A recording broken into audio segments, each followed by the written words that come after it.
Shillue in for Greg on this very special edition of Gutfeld. Let's welcome tonight's guests. As a baby, his first words were, "Come have a seat." Fox News contributor Paul Morrow. She's so southern, she feeds her dogs kibbles and grits. Host of The Bottom Line on Fox Business Day, Ian McDowell. In high school, he was voted most likely to have to do community service. Host of the Jim Norton Can't Save You podcast, Jim Norton. And she's both fearless and weightless. New York Times bestselling author and Fox News contributor, Kat Tim. Okay, before we get to some news stories, let's do this. Greg's Leftovers. Yes, it's Leftovers, where I read the jokes we didn't use this week. And just like when Greg's here, it's my first time reading them. So if they suck, we'll send Joe Mackey on a vacation to Carg Island and tell him to hope for the best.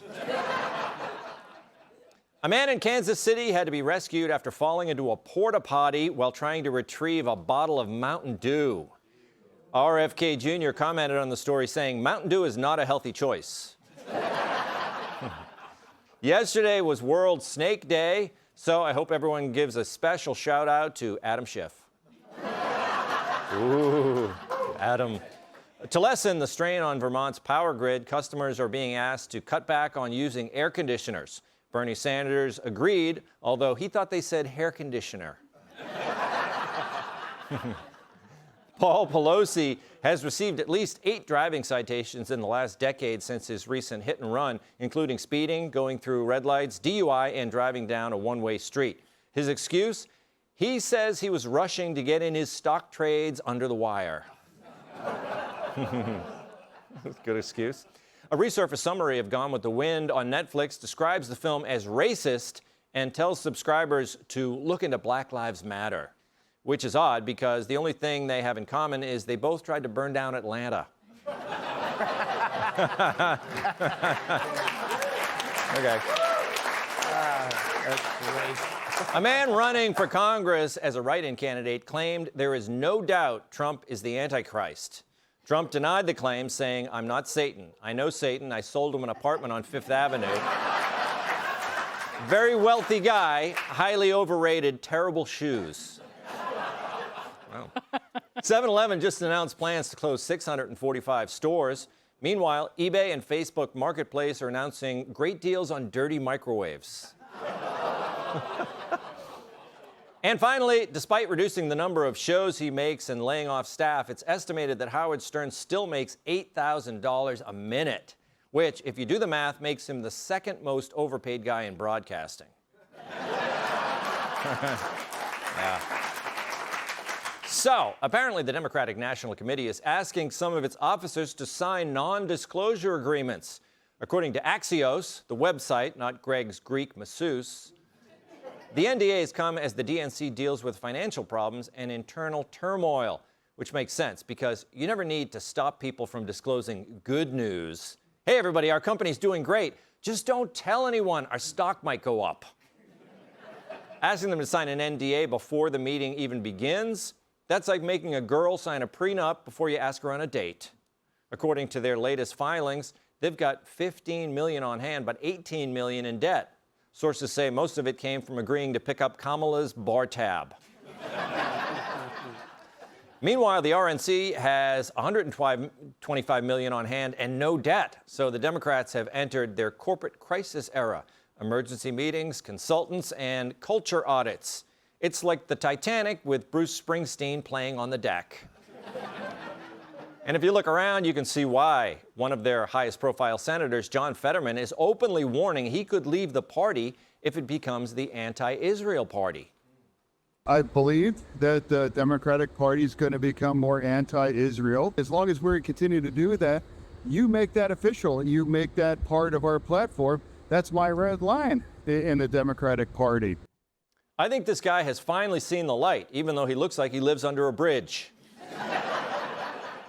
At the same time, Semaphore reports Democrats are fighting a different kind of civil war, one over what they call the alpha left, not just over policy, but over the culture of the party and who gets to define it. The flashpoint, Graham Plattner. Some Dems say they needed to take allegations against him seriously and hold itself to a higher standard. Others fired back that Democrats had become obsessed with what one Plattner defender called Dem HR lady politics. And this NDA business was a meeting about finances. But how can the Democrats be having trouble getting money? Could it be that their plan to just turn millionaires upside down and shake them isn't working out as expected? In fact, the latest IRS data shows the largest exodus of taxpayers to other states were from California and New York. I guess being murdered is still unpopular. But dopes like Mamdani haven't learned any lessons. This week, he decided to watch the World Cup with inmates at Rikers Island. They've got 6,500 inmates, so he's just catering to a sliver of New York City. Why? Because to the activist left, the most important people to signal to aren't the millions of law-abiding New Yorkers. It's the smallest, most symbolic groups they can find. And that tells you everything you need to know about the modern left. They don't see society from the middle out. They see it from the margins in. Also this week, Mamdani's latest press conference featured a lady calling evictions a form of violence. Our city is turning the corner on tenant power. When we organize, we win results. The Mamdani administration is emboldening us so that we no longer tolerate the violence of evictions as a matter of business as usual. Come on, lady, evictions are not violence, unless you're talking about 12th century Scotland. What advice would you offer on the present situation?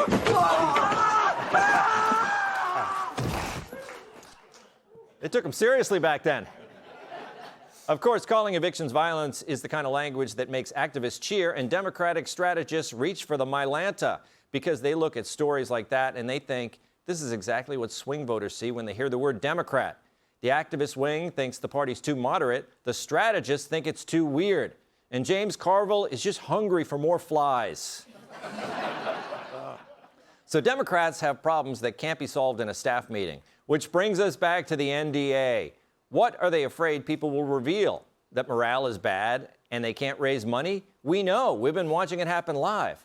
The party that spent years demanding transparency is now saying, before you leave this meeting, could you sign this?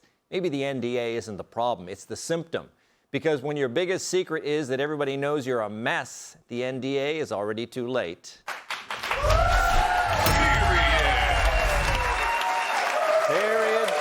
Period. All right, Paul. Sir. A lot to deal with here, and you know, this is the kind of stuff you talk about all the time. I mean, the Democrats they're facing these problems, and people like Fetterman, does it surprise you Fetterman is the guy that's recognizing this? You know, God bless him. You know, he's saying, I'm going to wait for them to sort of break up with Israel, and then I'll consider shifting over to the Republicans. He needs a better communications director because somebody has to tell him, bro, it happened 6 months ago. Yeah. All right, that ship sailed. And you know what? He would be a very important vote to get over. Pennsylvania, obviously, is a swing state. He's a big voice there. It's considered a purple, maybe trending red. But he also has the modicum of common sense that you used to see, that I used to see growing up in this area, from the Democrats. What does it tell you? That the guy who had a debilitating stroke is the voice of reason with this party, all right? But he really is. He's the only guy that seems to be making sense. And just to close the loop on Pennsylvania, it's no accident that that's coming from the Rust Belt. Why? Because just to do a bit of history, the reason that we have so many people moving out of the heartland of this country and New England into the blue cities, expecting cradle to grave, 3 hots in a cot, because it sounds great in social media, is because thanks to Bill Clinton and his fellow travelers who looked at most favored nation status for China and entry into the World Trade Organization, they decided, I got a great idea. Let's take our entire industrial base and ship it to Beijing. And then, of course, there's going to be no jobs. So you have people growing up now saying capitalism doesn't work for me. Yeah, because it's working for a middle class growing in China. And so they look around and they say, wow, I got nothing here for me. And so I got to move to New York because Mamdani's telling me he's going to feed me and he's going to house me. And what they don't get is that Donald Trump is actually the best ally they have because he's the only guy saying, I want to bring back manufacturing. And that manufacturing is right out of the areas that you're talking about. Pennsylvania, Ohio, areas that used to build stuff that we no longer build. And we want to do it again, right? So, Dagan, how would you describe the current disarray in the Democratic Party? Guys like Carville, remember the famous phrase, it's the economy, stupid? That's how he got Bill Clinton elected. But the socialists, they know it's the economy, but they just want a socialist economy. Well, the Bernie, Warren, Zozo Mommy economic platform is just to make us all broke, poor, and dependent on the government. Their whole philosophy and plan is to siphon off every hard-earned dollar that we make because they think we make better decisions, that they make better decisions with our money than we do. So the DNC and the Democrats are broke ass. Yeah, they should be broke ass because anybody with half a nut shouldn't give them a nickel. Again, this is my life philosophy. You better screw them before they screw you. Like your commie neighbor buys an axe, you better buy a chainsaw. Your commie neighbor buys a big, conspicuously large, compost bin. You better buy a wood chipper. You got to get ahead of these psychos. And by the way, they're using non-disclosure agreements. So their strategy is concealment because hiding Puddinhead Joe was so aces for them that they were trying to, Joe Biden's descent into old man dippery. They thought that they could keep that out of the public view when we could see where he was going. So keep on that. Bless you. Sorry. Keep on, keep it on. He was just reacting to Dagan because I think your neighbor did recently buy a wood chipper, didn't he? Yes, but it was in response to my chainsaw.